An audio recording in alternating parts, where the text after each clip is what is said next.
ପିଲାମାନେ ଆଜି ମୁଁ ତୁମକୁ ଆଟମିକ୍ ମାସ୍ ଆଉ ମୋଲାର ମାସ୍ ଭିତରେ ଡିଫରେନ୍ସଟା କହିବି।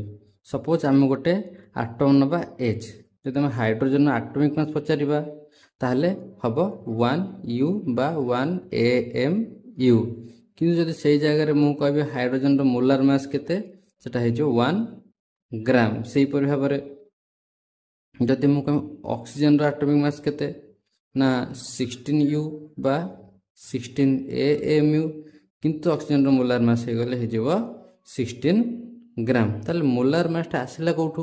ମୋଲାର ମାସ୍ ଆସିଲା ମୋଲରୁ, ଆଉ 1 ମୋଲ୍ ହେଲା 6.022 ଇଣ୍ଟୁ 10⁻23, ଯେଉଁଟାକୁ ଆମେ କ'ଣ କହୁ ଆଭୋଗାଡ୍ରୋ ନମ୍ବର ବୋଲି କହୁ।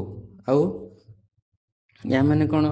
ଯଦି ମୁଁ ଅକ୍ସିଜେନର ଗୋଟିଏ ଆଟମ୍ର ବସ୍ତୁତ୍ୱ ହେଉଛି 16U ବା 16AMU, ତା ଦେହର ଆମର ଗୋଟେ ମୋଲ୍ ବା 6.022 ଇଣ୍ଟୁ 10⁻23 ଗୁଣିଦେଲେ ହେଇଯିବ 16 ଗ୍ରାମ।